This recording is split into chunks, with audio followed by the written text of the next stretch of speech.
Thanks and welcome everybody. I'm Aga, I'm a compulsive eater. I weigh and measure 3 meals a day from GreySheet. I commit them to my sponsor. I don't eat in between no matter what, and God and abstinence are the most important things in my life. And my abstinence date is the 7th of February 2021. Good to see you all. And the first thing that came to my mind is,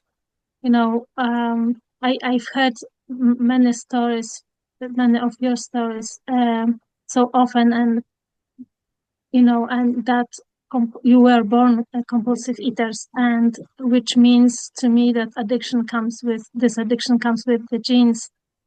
I'm not sure whether I can say the same, that I was born a compulsive eater, but I remember some situations from my childhood which could be signs of the addiction, of problem with food in the future. I remember from photos, of course, not really this particular thing from reality, but I was quite chubby. I was breastfed, and I was never satisfied. I was always screaming for more food, and because I was the first child of my parents, it was quite stressful to them. And then as a toddler, I developed kind of sensitivity to food tastes, some specific food tastes and texture. And I started complaining about some specific foods, which led to the situation when I was left without food for a couple of days as a kind of punishment. And I'm pretty sure it was a traumatic experience to me, and had a huge impact on my relationship with food in the future and my behaviors around the food. I think my first kind of diet was when I was in a teenage. I was I think it was like giving up the last meal. And it was, of course, the time when I wanted to look nicely. And I remember my mom's comments like that I shouldn't eat that much because I may be fat, or I may become fat. But what I've heard was that I am fat. And this message, this image of me seeing myself as a fat person stayed with me until now. I tried more diets when I got married and I gave birth to my children. I'm not saying that they weren't like successful, but in terms of losing weight. But yo-yo was guaranteed every single time, and obviously those diets never solved my real problem, which was in my head around the obsession around the food. As you may guess, the change started when I joined GreySheet, and obviously that change didn't happen overnight, and I had to be like very, very patient and allow the transformation to happen in its own time, and slowly but surely. And I can see today, and my friends, my family can see the difference, the change that happened to me. I remember the beginning was very, very difficult. Like first 2 years were time of chronic relapsing all the time, and despite I was putting lots of effort into becoming abstinent, I couldn't stay abstinent for longer. My longest abstinence was 88 days. I shared this with someone today, that the fear of prayer at the meeting was this indicator which made me to relapse. I was too scared of sharing, and but again, it was like kind of holding abstinence. It wasn't surrendered properly. I was full of self-will at the time, and I wanted to control my life. So I needed 2 years to understand that I wasn't in charge. Um, I remember thinking in moments of temptations that I'm going to have this tiny bit, but not now. In 10 minutes, it was a kind of the way I wanted to control my addiction at the beginning. And after those 10 minutes, I was repeating the same and again that I will have this tiny bite, but in 10 minutes. And sometimes, it was a success. Sometimes I could survive the whole day this way. But, when this didn't happen, when I didn't survive, it was like a big, huge binging for the whole day. I started in the morning, ended in the evening. It was non-stop eating. Um, and I think, as I said before, the reason why I couldn't get abstinent was because I was trying to control this abstinence. Like, can you imagine, like, I can compare this to anger. That when in the past I was very angry at children all the time, and I promised myself not to do this anymore. So I was like putting my anger to my pockets every time. I was like angry, pocket, put to the pocket, to the pocket, and that was putting on some weight which I couldn't manage at some point, and this anger just exploded, and for very small reason, I just exploded. I was furious, and the same was happening to my abstinence, to my addiction. That I was trying to stay abstinent, but it was just my controlling, and I just couldn't win with that addiction.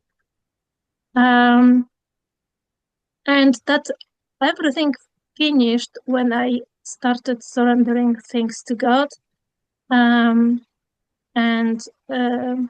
all the difficulties that appeared in the meantime. And I'm pretty sure that it was my higher power who brought me to GreySheet, and he was there for all that time, watching my struggles and waiting for for me being ready to come and ask for help. And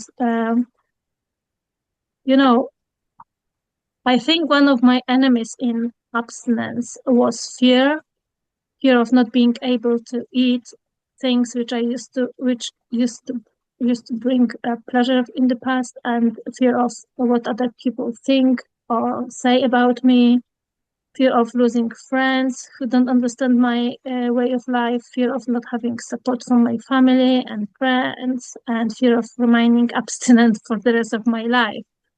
This was quite scary, I remember, especially at the beginning, because I couldn't imagine all the future living this way. And very helpful was what somebody told me: just live one day at a time. And that's how I live now. Of course, I've got plans, and plans give me the purpose of my life, but I don't plan further than like a couple of days, because I don't know what's going to happen. I focus on today and live today. And again, I found some solution in God. By prayer and meditation, I've learned to depend less on other people and more on God. And when this happened, I very quickly felt that I was safe and protected, and that whatever happens happens for my good, for some reason. And I'm not saying that this fear of almost everything disappeared completely. I'm still sometimes fearful, but I know that I don't have to. That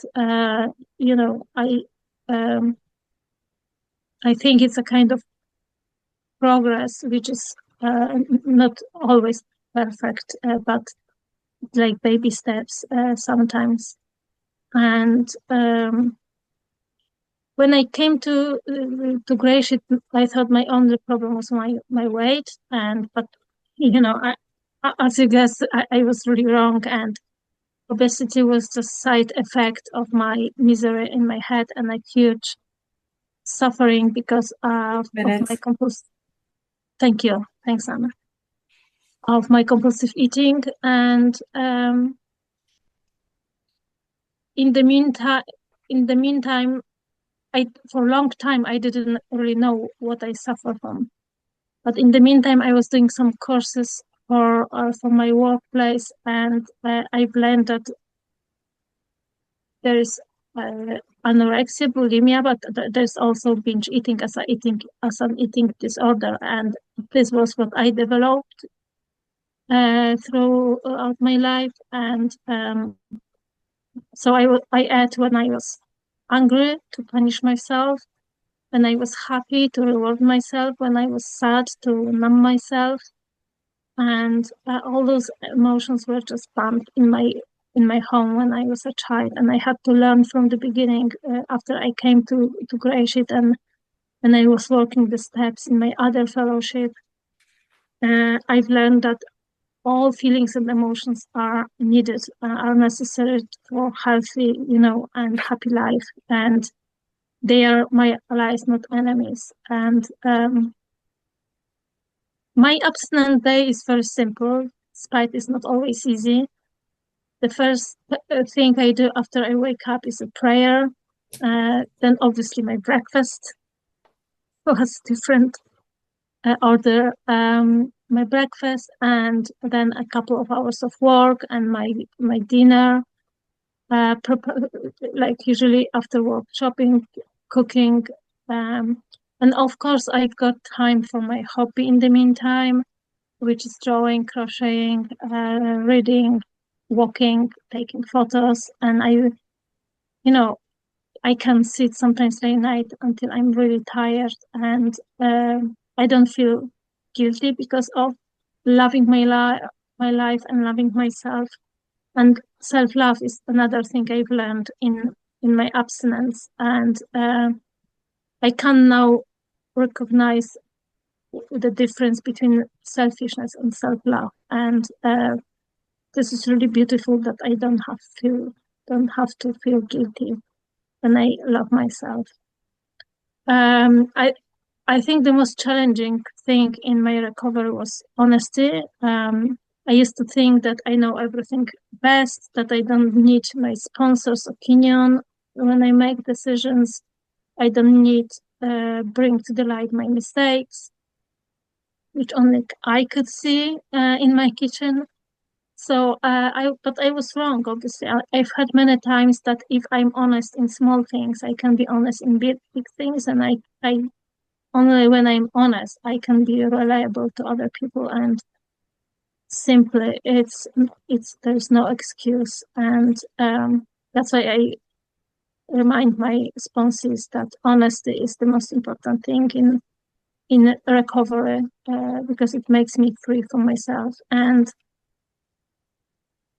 sometimes I was thinking that my life in recovery is boring, monotonous, and it gives me no joy, but it's not true.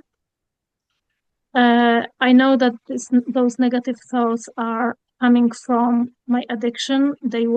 My addiction wants me back, and I've noticed, because that happened many times, especially around my anniversaries, around some important dates, and now I know that every time when good things happen in my life, this addiction is getting louder and louder. 1 minute left. Thank you, Anna. So as I said in GreySheet, I started loving and enjoying my life, and I can compare my colorful life to my colorful meals, delicious meals, and I'm at present, in quite difficult time, because I'm about to lose my job and I have to find a new place.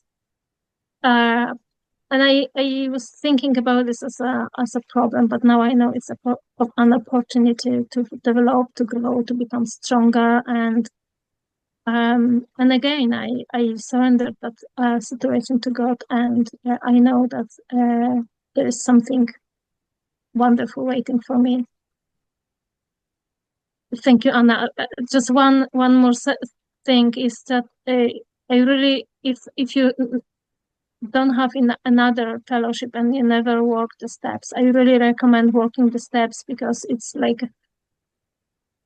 it's impossible to enjoy my life today and look with the hope to the future if I didn't face the past, and which is, brings me forgiveness. And I really needed to see and look closer to my problems, situations from the past, to forgive people, God, and myself of what happened. Today,